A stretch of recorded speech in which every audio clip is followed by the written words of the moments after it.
Buffalo Plus, your interactive look at the week in football, brought to you by Connors and Ferris. Good evening and welcome to Highmark Stadium for Buffalo Plus Live tonight. I'm Mike Catalana along with Jenna Cottrell and Dan Fetes. And over the next 30 minutes, we are going to get you ready for Monday Night Football tonight as the Buffalo Bills take on the Denver Broncos. And in this game, the Bills, we know, Jenna, have come into it with injuries, especially on the defensive side. The breaking news tonight is positive news on the injury front for the Bills. I think the Bills are relieved of the fact that Terrell Bernard, their middle linebacker, he has cleared concussion protocol. He will be out there tonight. He has been such a bright spot in this defense. And the fact that he will be out there tonight, I know the Bills fans are probably enjoying that. What he means to this defense, he's cleared concussion protocol. The Bills fans will see him out there tonight. Yeah, and Dan, they need him back on this defensive side for Sean McDermott's team. And I think this might help this team on an overall basis get some of that confidence back, because look, they can say what they want. Things have been rough over the last few weeks. Yeah, even just having Bernard back on the field is something positive that this team really hasn't had over the last month or so. Look, they are 5-4. If the playoffs started tonight, the Bills would not beat it. They're the 9th seed. Sean McDermott and this team, they haven't been 5-4 since 2018. That was Josh Allen's rookie year. And this week, Sean McDermott was asked about his level of panic heading into this, knowing that the margin for error of this season is running thin. Confident in our team, confident in our coaches, confident in our players, confident in our staff. Doesn't mean we don't have work to do. Doesn't mean we don't have a gap to close. And there's different things that make up that gap.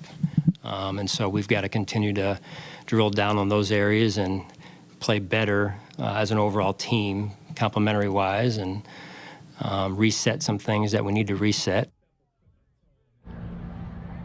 Look, on the bright side, 7-6 the Bills were 2 years ago. Ran the table, won their last 4 games, made it all the way to the AFC Championship game. It can happen. Yeah. So while a lot of this has been doom and gloom, and as where they stand right now, there can be positives coming out of this. Jenna, you just heard Sean McDermott talk about complementary football. We've mentioned the defense a couple of times, but it's been the offense that has been a problem.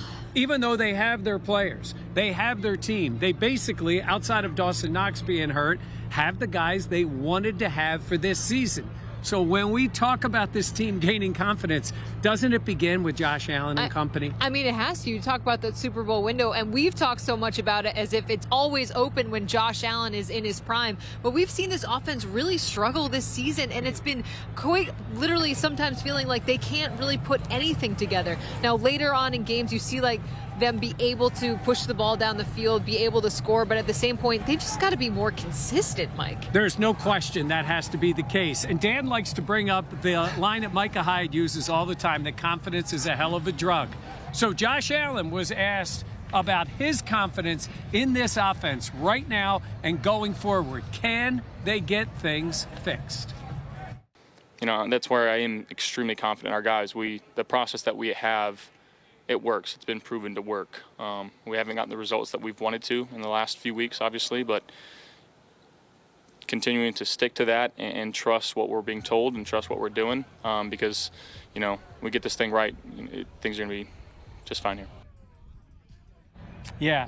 Trust what they been told is what he said. Now, we were in the press room after that Cincinnati game, and he referenced the game plan a couple of times. I sense frustration there. How about that? Ken Dorsey, as the offensive coordinator, been under fire, maybe even from the people here on the Buffalo Plus panel, on trying to get this offense right. He says they can get it done. What's your level of confidence in them getting it fixed? Out of 10, it's probably a 4. I know we've talked about it on the podcast before, but look, this isn't just one bad little spell of this season. This is a bigger picture. This goes all the way back to what Stephon Diggs was talking about when he was angry on the sidelines in the playoff game. It's not just one game. This is a bigger sample size, and Ken Dorsey needs to show adjustments, needs to show something that you can do consistently, as Jenna talked about. That's what they've been lacking. And Jenna, when you talk about this Bills offense, it was not that long ago that we would go into almost any game thinking, well, they're scoring 30. It was almost a given, right? Josh Allen, Stephon Diggs, whoever else was on that offense, they were scoring 30.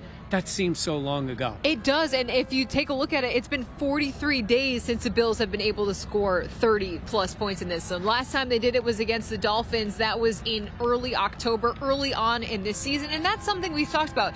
So much confidence in this team and being able to kind of flip the switch, and what we've talked about. And Josh Allen, he has so many weapons, all of these things. But this season, and you go back, I talk about being consistent early on. Mike, this team actually has been very consistent in just their ability to really stall out drives and not be consistently not good. Yeah, and we laugh about it, but at the same point, you have what you know in Josh Allen, and things just seem to be such a struggle that is really the concern. Can they change that tonight? What can they do against this Broncos team? But at the same point, sometimes they just make it look way too hard. Yeah, Dan, we're going to get into the individual players who can certainly help Josh Allen tonight. But in terms of what this offense has done, they have shown small flashes. Last week was a good example. We're in Cincinnati. First drive, they go down the field. Late in the game, they go down the field. They had that Dalton Kincaid fumble, but then late they scored a touchdown.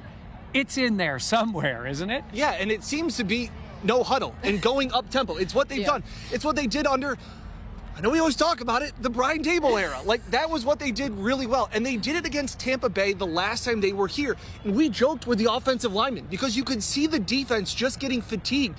And Mitch Morse goes, we knew what we were going to do, had a couple extra IVs, and we went and did it. Like, push the tempo, be the dominant team, be the team that is being aggressive and pushing the pressure instead of waiting for something to happen. And I think that's the thing, dictating what you are going to do to the defense, as opposed to always trying to say, well, what's their strong suit? Maybe let's do something that we're not great at, but it's also their weakness. It's like, no, you have this offense, go run plays, go be able to have guys other than Stephon Diggs show up as well. That's a great way to lead into this, because we want to talk about the other guys. It's funny, you mentioned Diggs, he's a given. Every week he shows up, he plays, he performs. Even when the defense tries to take him out, he makes plays. But it's the other guys, Jenna. And let's start with a guy in this offense that Dan referenced, the Tampa game. Was great in the Tampa game, disappeared in Cincinnati, did not get a catch. Gabe Davis has to do more for this team. He absolutely does. And I think the frustrating part for fans is that you've seen those moments. We talk about the Chiefs playoff game, the multiple touchdowns. Seems in that like forever ago. It feels like either it's boom or bust with him in terms of he's either showing up a big game or like last week, 2 targets, no catches. Dan, no catches. 5 for 70. Yeah. The Bills are looking for somebody to have 5 catches for 70 yards. They have needed somebody dependable alongside of Stephon Diggs, and they have given Gabe Davis every opportunity. They have, yeah. And to Jenna's credit, and to her point, he has had moments. Again, the Tampa Bay game, 12, 13 targets, 9 catches. He's had touchdowns, all those things. But it's been hit or miss. It's been feast or famine. It just hasn't been consistent enough to really be a big part of the offense. Yeah, when Gabe Davis is playing well, the offense can light people up because you know what you're getting out of Diggs. Now, Dan, you talked about that 5 and 70 guy. They may have found their 5 catches, 70-yard guy. Yeah, Dalton Kincaid has been, we talked earlier in the season, he was like, get a catch for 3 yards. They've opened him up. He's been able to expand his route tree, his route patterns. He's been able to get downfield more. He has turned into that dependable safety blanket that they talked about drafting him when they drafted him on that night, was the fact of, hey, he can be that safety blanket for Josh, work that slot, that middle of the field. It's been nice. Yeah, there's one thing about being a safety blanket, but Jenna, I think he can become a weapon for this offense. I think he can do more. He got into the end zone. I think he is a guy with that ability to be that second target for Josh Allen if Gabe Davis isn't going to take that role. The last 3 games, he's averaged 74 yards. And you talk about that 5 catches for 70, 75 yards. I think he can absolutely be that. Look, he did have that fumble last week. That was a very costly fumble. I think that is attributed to being a rookie. For the most part, it seems like he's been able to come up in these big lights. But at the same point, he has showed himself to be a, for the most part, very reliable target. And I think that's what this Bills team needs. They need to have another guy other than Diggs. And I knew that expectations were high on Dalton Kincaid, considering the fact that he's a first-round pick. But at the same point, I've been pleasantly surprised. Agreed. And he's been someone he's been a bright spot. He really has, which has been impressive considering it's his rookie year. We talk about the 5 catches. He's averaged almost 8 for the last 3 games, 23 catches. Now, let's talk run game. I'm waiting for Dan to smile. Let's not. But I want to talk about use of James Cook. And I'm talking about being effective with James Cook. And this team has moments when They need something out of the run game, and I think James Cook can bring them at least a level of competency in the run game that you can get yourself in better situations, second and even into third down. I haven't seen it enough. I don't know if they don't trust him enough, they don't trust this run game enough, but I haven't seen it enough. The only person that hates shotgun draws right up the middle more than me, maybe James Cook. He is a guy that has shown the speed to get outside. He has been that piece where we thought, oh, like, you got to be able to run between the tackles. Or you can just be faster and run around everybody. He did it early on in this season, and it was exciting to see a guy turn the corner and get upfield, but instead they're doing draw plays for him and running him up the middle. That goes back to Ken Dorsey's comment that we talked about earlier. Again, I think James Cook, like you said, can be used effectively in the run game. Just not how they're using him right now. I will say, Mike, going off your point, though, of do they trust him? He didn't get any snaps in the fourth quarter last week against the Bengals. You don't get him in the goal line. Latavius Murray is the one taking over for that role. Is trust, Mike, an issue with them and James Cook?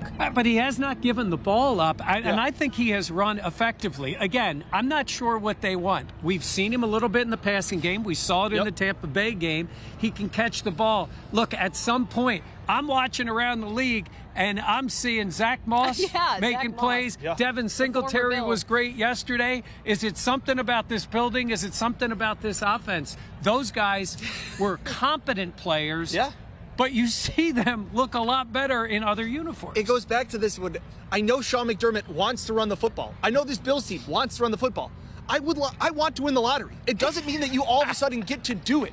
You have to be built to do it. Right now, I'm not sure if the Bills are built to run the ball, no matter how badly they want to be able to do it. If he was told he could win the lottery if he just admitted the run game is important, he still wouldn't. I don't think he would. I'd be broke. I was be broke. just say. He wouldn't take the money. No, all right. That's the offense for now. We'll talk more about that in a bit. We are going to take a quick break, and when we come back, how about the other side of the ball? How about this defense? How about taking the ball away from the other team?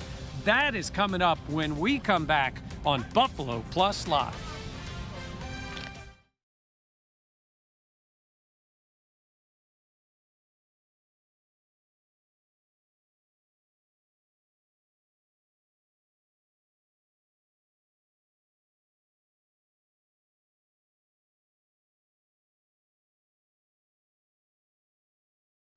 Yeah. You come back. Tell me when we're back. Oh, look at that. We're back. Say hi to everybody who's watching us on the YouTube channel. Hello. By the way, you. and we appreciate it. This week, can we say? Is it? We doing it? I think there's a good chance. Of what? Studio? Studio. We've been working on it. You know, sometimes every once in a while we've done other things, but I think this week we may be debuting our new podcast studio. Shout out Brian Swear. I was Brian about to say, we got to give Brian Nobody credit. has worked harder and made this soon-to-be exciting podcast studio more than him. I think you guys will all enjoy it. Yes. We can get out of our basements. We're going to look like, you know, when we made that open and everybody's like, wow, that graphic is so cool. That same guy made this studio. Yes. So if you think the open was cool, You're the gonna studio is going to be even better. You're going to very love that. exciting. And So- we have a special video when we open up the studio as well. We'll be ready. We will be ready for you. So look for that later this week. We will let you know. But It's we windy. appreciate you hanging It with is us windy. tonight, wherever you are watching us on Buffalo Plus Live. Yes, it's breezy in Orchard Park, but it's really not so bad, right? No, it's really not. I mean, we had the Thursday night game, and it was 60 degrees. This is for November. Yeah. I'll take it every time. We'll take it every time. So we're going to get back to our little TV gig here. So thanks for hanging with us. And we will be right back with a little television right after this.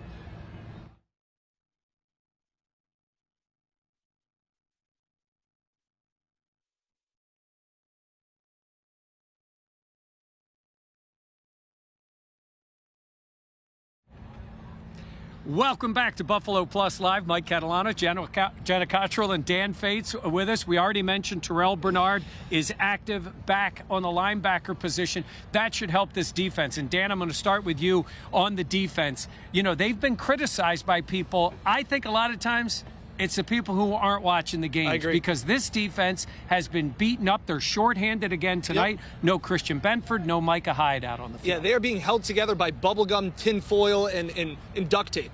And they still held the Bengals to just 3 points in the second half. The defense hasn't been great, and I understand they have hampered the offense's field position. I get that. But they have played good enough for this team to win games. They have not been the reason that Bills have not won games. And I go back to it after the Bengals game. I said, if you told me before that game that since you'd only scored 24 points, I thought the Bills should win. And Jenna, I want to ask you about Sean McDermott with both roles. Now, I was in favor of it because I think he's a heck of a defensive coordinator. But with all these injuries, the role of defensive coordinator has become more time-consuming and taxing, I would say. I mean, talk about having to put adjustments all over the place, considering some of these guys have been in the lineup for, what, a week when they're getting here? Yeah. I mean, it's one thing to talk about. I think McDermott has done a good job of balancing. I think he's had to maybe pay way more attention in the defense than we were initially expecting because of these injuries. But, Dan, you talk about it. This Bills defense has done enough. They are very injured. They're playing okay. The offense really should be the one that's helping them. What they need to do, Dan mentioned, is help out the offense if they can. One way to do that, how about grab the football from the other team? Something they have not been doing for the last 4 weeks. Sean McDermott knows his defense has to take the ball away from the other team. If it were only that easy. They don't usually just fall out of the sky or the arms of a runner. He doesn't need to be told the numbers. His defense hasn't forced a turnover in the last 4 weeks, haven't picked off a pass since the Dolphins game back in the first month of the season. Not that turning the other team over hasn't been emphasized. And then some of that comes with punching the ball out. Some of that comes with getting around the ball. Some of that comes with affecting the quarterback and those sack fumbles that you're looking for. And the pass rush has gone away. Just 7 total sacks over the last 4 games. Again, they're trying. Because we're always out there trying to get to the quarterback and make those big plays. So we're always gunning after strip sacks, the takeaways. And tonight they'll try to get it done against Russell Wilson, who's thrown just 4 interceptions all season and has won his last 2 starts. Now, Wilson has been really a game manager. They've run the ball very effectively, but when they do throw it, how about Rasul Douglas stepping in, and he'll be starting tonight? Yeah, the reason they signed him was because he is really good at interceptions. He's had 10 over the last few seasons. How about he makes a pick introduced to the Bills crowd here? Yeah, that would be big for them, Jenna. Without Christian Benford out there, Dane Jackson on the other side, I guess Josh Norman would be the third guy, and we're talking about that. But no Micah Hyde on the field tonight. I think for the Bills, it's always a loss when they don't have him. Somebody's got to step up. Yeah, absolutely. I mean, Taylor Rapp is someone I expect to be in that role. A guy that Buffalo brought in this offseason. He was playing meaningful time with the Rams this past season. I think for him, it's going to be taking advantage of this opportunity. He's got to be aggressive out there. Look, you talked about it. Micah Hyde not being in the lineup is a huge loss for this Bills team. But this is an opportunity to Rapp to get out there, make some plays, and hopefully help out this Bills defense. And the other guy is DeMar Hamlin, active for the second time this year with Hyde not playing, so we'll see if Hamlin gets regular snaps. I would expect him to somewhere at the safety position. And you heard from Greg Rousseau a moment ago. While this team has been waiting for Von Miller to step up, Rousseau's been dealing with his own injury. He talked about trying to make more of an impact. If this defensive line can get more pressure on the quarterback, starting with Wilson tonight, maybe they can start to force more 3-and-outs. Maybe they can get more turnovers. That is something they need. When we come right back here on Buffalo Plus Live, I mentioned Von Miller. He's going against his former team, a team he won a Super Bowl with, the Denver Broncos. You will hear from the Bills pass rusher when we come back on Buffalo Plus Live.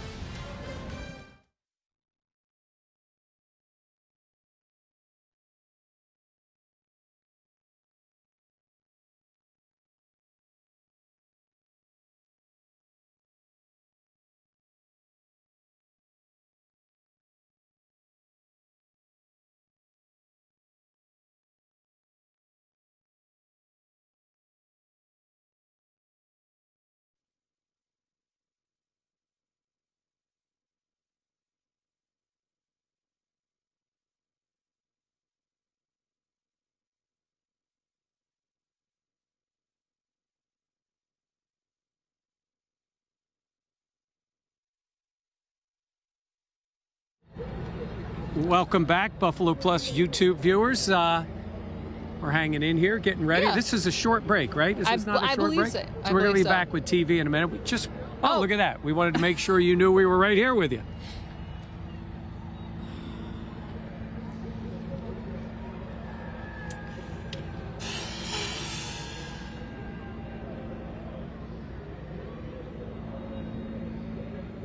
Oh, okay.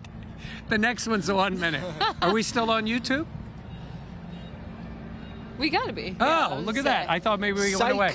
It's Inside Baseball. That's right. People can you see get what to we know do. that they just tell us Like what Ken to Dorsey, do. we were able to make an adjustment.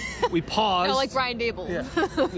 Oh, yeah, like Ken Dorsey, we were unable to make an adjustment. Unable to make an adjustment. 3 points after the scripted plays. There's a difference between calling plays and calling a game. That's what I want to see him do. I completely agree. And even Sean McDermott, like, he was able to adjust. Obviously, in that first half, the Bengals lit him up. Second half, 3 points. Adjustments were made. I noticed in the stadium, there's a separate scoreboard for EPA and DVOA tonight.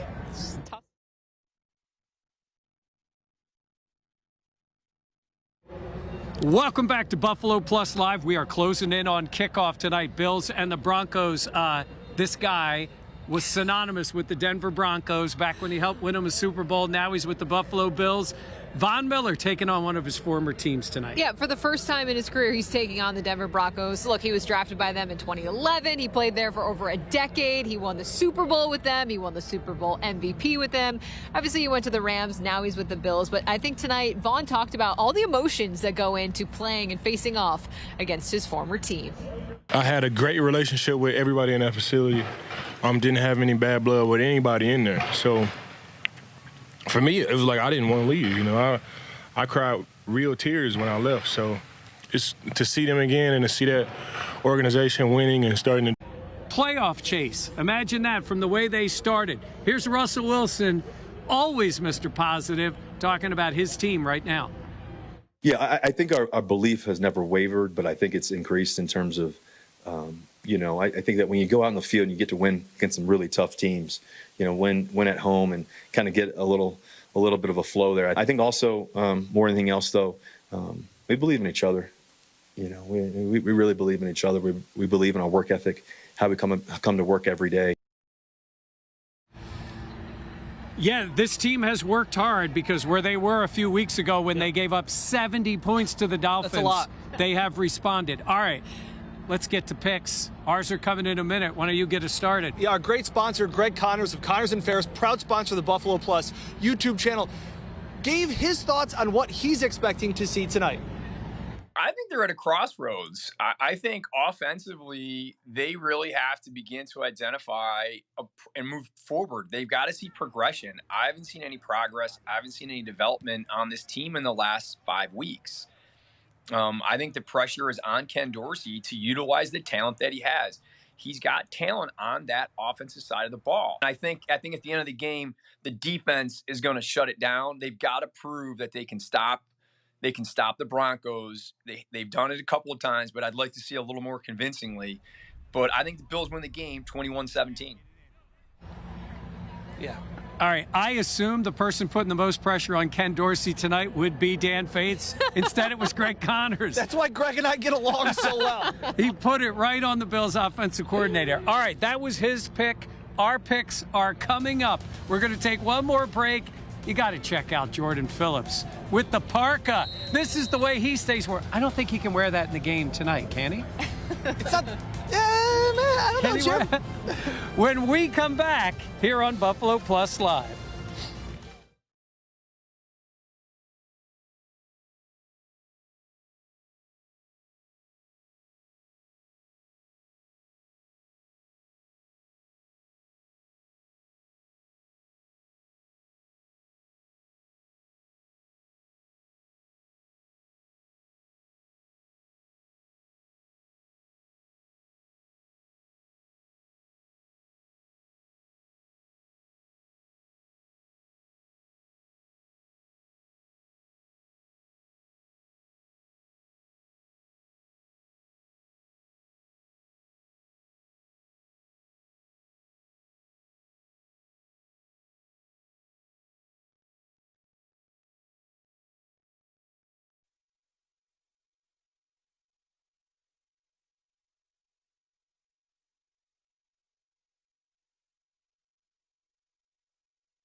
All right, back here on Buffalo Plus. We're just a few moments away from kickoff. I think we're going to let Joe Buck and Troy Aikman take things from here. I guess. They'll be on in a couple of minutes to get it started on 13 Wham ABC. If that's where you are watching us tonight, it's time for our predictions. We're going to start with Dan Fetes. I wrote 4 letters down about this game. U-G-L-Y. There are 2 sides of the ball that I don't trust, and it's the Bills offense and it's the Broncos offense tonight. I think both defenses are the stars of the show. It is windy here. Look, the Bills haven't proven to me enough, much like Greg Connors, that I have faith in them. Do I think the Bills will win? Yeah. I don't know how much a players-only meeting, by the way, it was the second, apparently, players-only meeting for the offense that they've had this week or this season. Ugly win, 20-17, ugly. 20-17. Jenna, what do you got? It's not who you play, it's when you play them. The Broncos are playing better football, but I still have the Bills winning this one. Ken Dorsey needs to show something. The Bills offense comes alive enough tonight. Yeah, we always tell you what we think. We all picked the Bengals, even though it's tough to do. We were all right last week. We're all going to be right this week because I've got the Bills winning.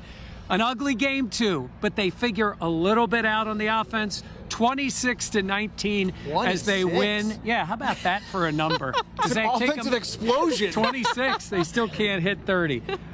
We'll see what ends up happening. All right, they're getting ready for kickoff tonight. It is the Bills. It is the Broncos. It is a key game for Buffalo to try to get themselves back into that playoff chase. That is going to do it for us. Remember, make sure you check out the Buffalo Plus YouTube channel.